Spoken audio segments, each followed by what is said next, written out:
to another episode of The Practical Patriot. I'm Marissa. We are on our journey through the Federalist Papers, and it is pretty late tonight, so hopefully I can read. Let's get going. This is Federalist 13. I'm sorry, Federalist 14. See, I told you. It is titled, An Objection Drawn from the Extent of Country Answered. We have seen the necessity of the Union as our bulwark against foreign danger, as the conservator of peace among ourselves, as the guardian of our commerce, and other common interests, as the only substitute for those military establishments which have subverted the liberties of the old world, and as the proper antidote for the diseases of faction which have proved fatal to other popular governments, and of which alarming symptoms have been betrayed by our own.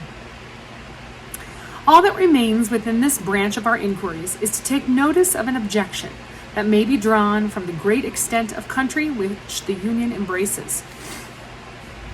A few observations on this subject will be the more proper, as it is perceived that the adversaries of the new Constitution are availing themselves to a prevailing prejudice with regard to the practicable sphere of Republican administration, in order to supply, by imaginary difficulties, the want of those solid objections which they endeavor in vain to find. The error which limits Republican government to a narrow district has been unfolded and refuted in the preceding papers. I remark here only that it seems to owe its rise and prevalence chiefly to the confounding of a republic with a democracy, and applying to the former reasonings drawn from the nature of the latter. The true distinction between these forms was also adverted to on a former occasion. It is that in a democracy, the people meet and exercise the government in person. In a republic, they assemble and administer it by their representatives and agents. A democracy, consequently, must be confined to a small spot. A republic may be extended over a large region. Hence, we are not a democracy, we are a republic. To this accidental source of the error may be added the artifice of some celebrated authors whose writings have had a great share in forming the modern standard of political opinions. Being subjects, either of an absolute or limited monarchy, they have endeavored to heighten the advantages or palliate the evils of those forms by placing in comparison with them the vices and defects of the republican, and by citing as specimens of the latter turbulent democracies of ancient Greece and modern Italy. Under the confusion of names, it has been an easy task to transfer to a republic observations applicable to a democracy only, and among others the observation that it can never be established but among a small number of people living within a small compass of territory.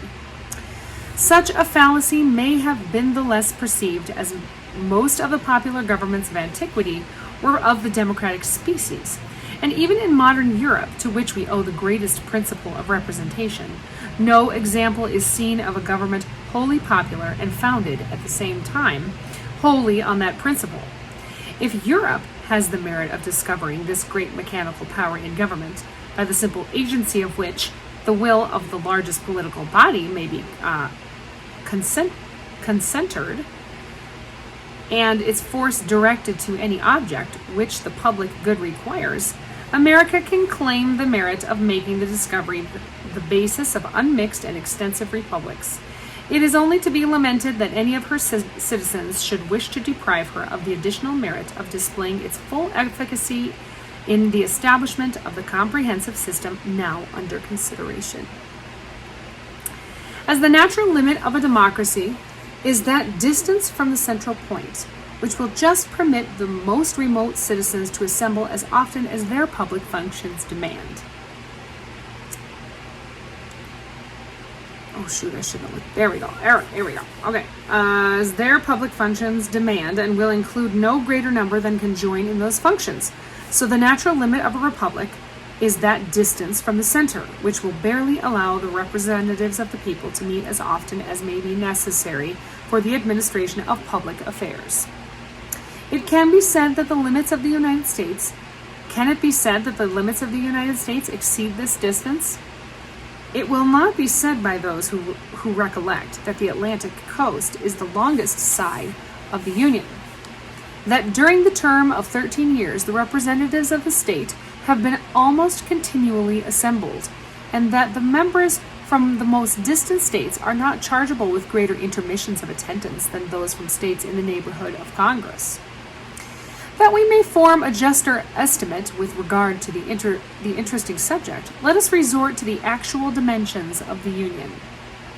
The limits, as fixed by the Treaty of Peace, are: on the east, the Atlantic; on the south, the latitude of 31 degrees; on the west, the Mississippi; and on the north, an irregular line, running in some instances beyond the 45th degree, and in others falling as low as the 42nd. The southern shore of Lake Erie lies below that latitude.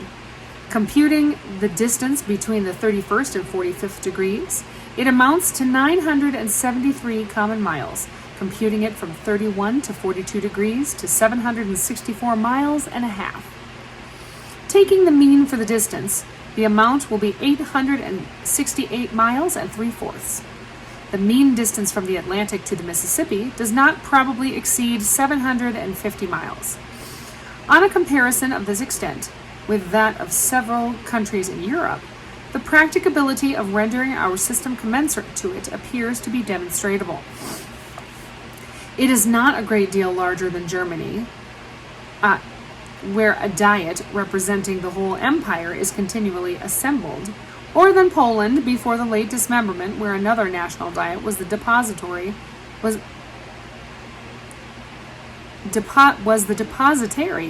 of the supreme power. Passing by France and Spain, we find that in Great Britain, inferior as it may be in size, the representatives of the northern extremity of the island have as far to travel to the National Council as will be required of those of the most remote parts of the Union. Favorable as this view of the subject may be, some observations remain which will place it in a light still more satisfactory. In the first place, it is to be remembered that the general government is not to be charged with the whole power of making and administering laws. Its jurisdiction is limited to certain enumerated objects, which concern all the members of the Republic, but which are not to be attained by the separate provisions of any. The subordinate governments, which can extend their care to all those other objects which can be separately provided for, will retain their due authority and activity.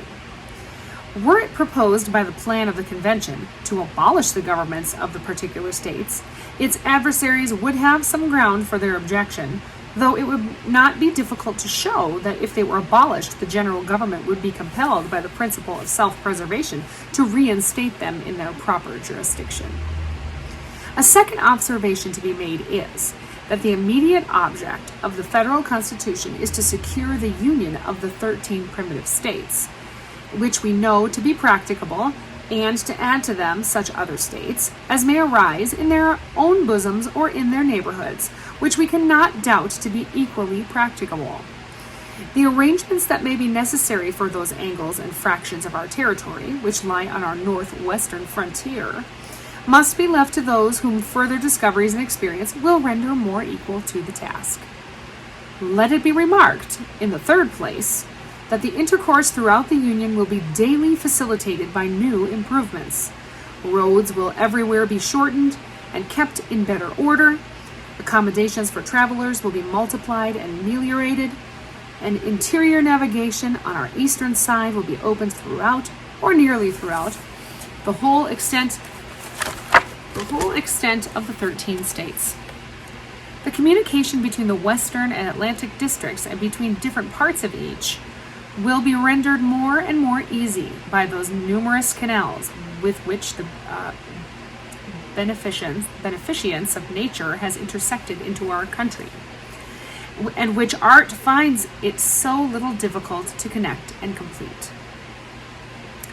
A fourth and still more important consideration is that as almost every state will, on one side or another, be a frontier, and will thus find, in regard to its safety, an inducement to make some sacrifices for the sake of the general protection.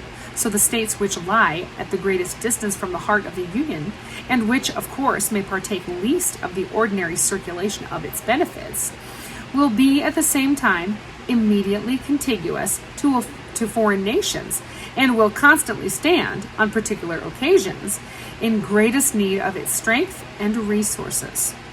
It may be inconvenient to Georgia or the states forming our western or northeastern borders to send their representatives to the seat of government, but they would find it more so to struggle alone against an invading enemy, or even to support alone the whole expense of those precautions which may be dictated by the neighborhood of continual danger.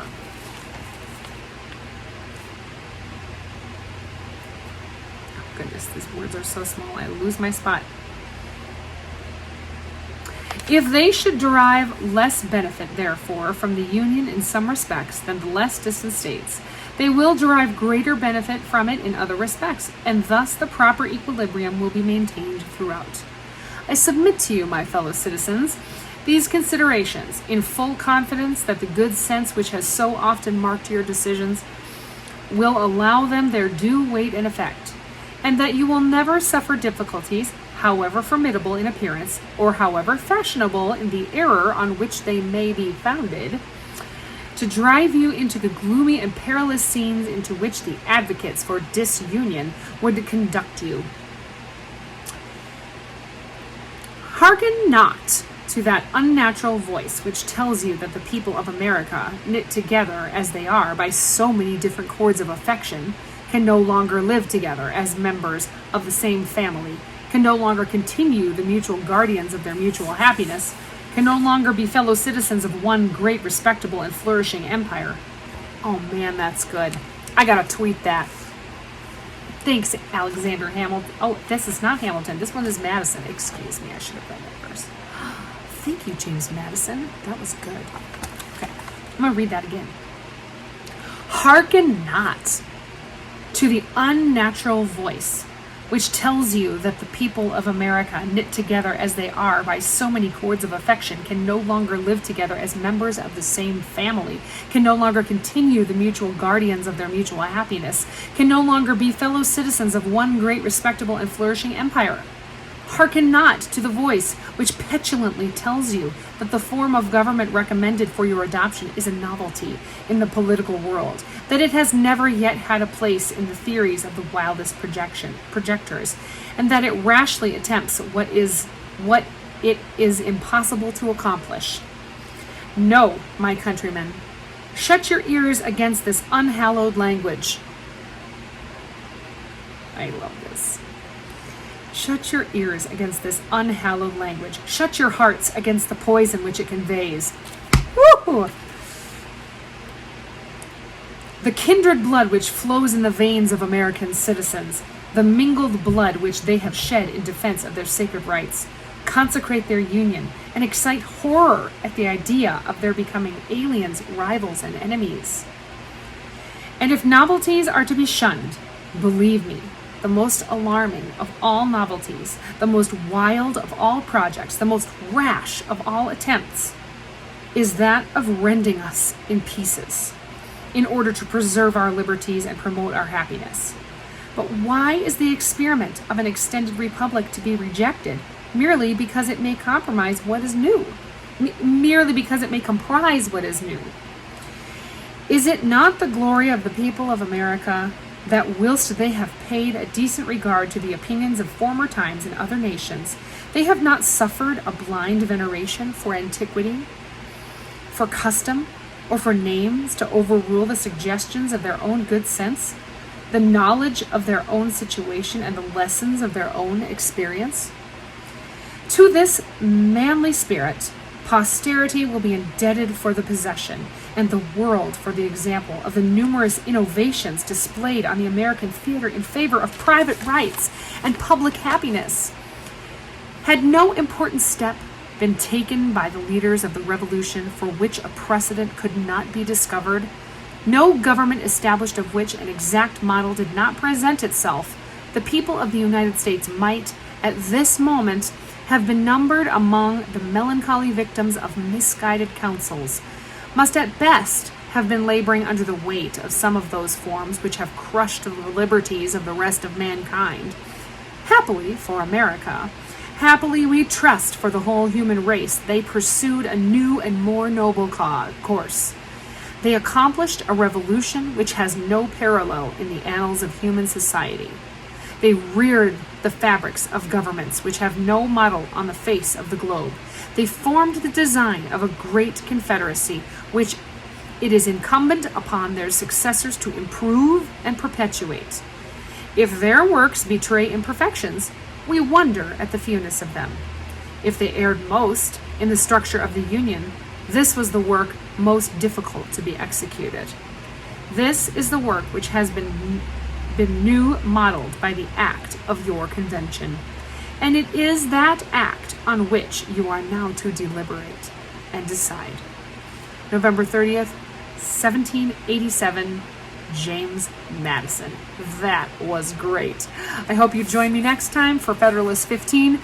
Good night and be blessed and stay free.